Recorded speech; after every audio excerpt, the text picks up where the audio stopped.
অনেক তরুণকে দেখা যায় ইসলাম প্রচার করতে। একজন সাধারণ শিক্ষিত মানুষ কি ইসলাম প্রচার করতে পারে?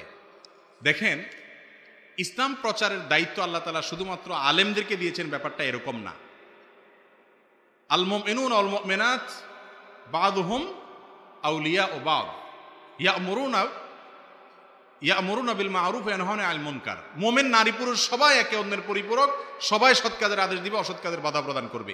যে যতটুকু জানবে সে ততটুকু বলবে। একজন সাধারণ মানুষ তিনি দিনের কাজ, দিন প্রচারের কাজ করতে পারেন, যতটুকু জানেন ততটুকু তিনি করবেন। কিন্তু একটা বড় অভাব আজকাল দেখা গেছে, সেটা হলো অনেক জেনারেল শিক্ষিত বা সাধারণ শিক্ষিত ভাইরা ইসলাম প্রচার করতে গিয়ে দেখা যায় তারা আলেম ওলামাদের সাথে কোনো সম্পর্ক নাই, কোনো পরামর্শ নাই, কোনো বুদ্ধি নেওয়া নাই, কোনো সোহবত নেওয়া নাই, যার কারণে তারা বিভ্রান্ত হন, বিভ্রান্তিমূলক কথা বলেন। এক বক্তাকে দেখলাম বলতেছে মুসা আলাইহিস সালাম উনি নাকি মার্ডার কেসের আসামি ছিলেন।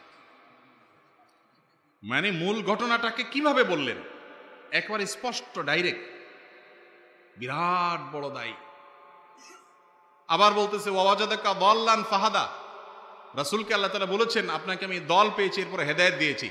দল শব্দের অর্থ করেছে, আমি নিজে কানে শুনেছি যে আমি আপনাকে, হে রাসূল, আপনাকে আমি পথভ্রষ্ট পেয়েছি, আপনি পথভ্রষ্ট ছিলেন।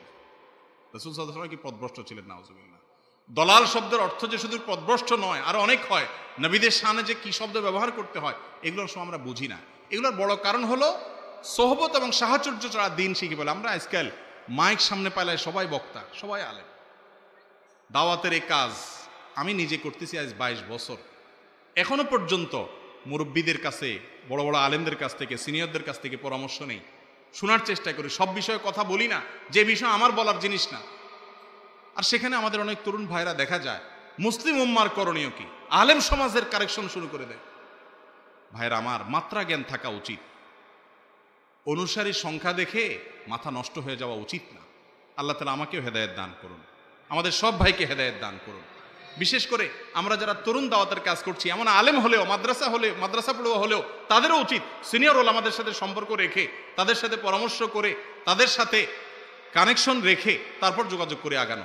আজকাল এরকম অনেকে বাইর হয়েছে যে তাদের নিজেদের কোনো যোগাযোগ করার প্রয়োজন হয় না। আমি নিজে ব্যক্তিগতভাবে এরকম একজন দায়ীকে ফোন করেছি, বারবার ধরে না, মেসেজ দিছি, জবাব নাই। আরেকজনকে দিয়ে ফোনে কথা বলাইছি যে আমি কথা বলতে চাই, কোনো জবাব নাই। অর্থাৎ আলেমদের সাথে যে একটু পরামর্শ করা দরকার। আমি নিজে সেদে দেখলাম যে এত বড় ভুল করতেছে, ব্যক্তিগতভাবে তাকে একটু নসিহত করি, না, নসিহত নিতে রাজি না।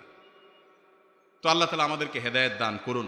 এরকম যদি আমরা বিশৃঙ্খল কাজ করতে থাকি, ভুলভাল কাজ করতে থাকি, তাহলে দিনের লাভের চাইতে ক্ষতি বেশি হবে। আল্লাহ তাআলা আমাদের বোঝার তৌফিক দান করুন।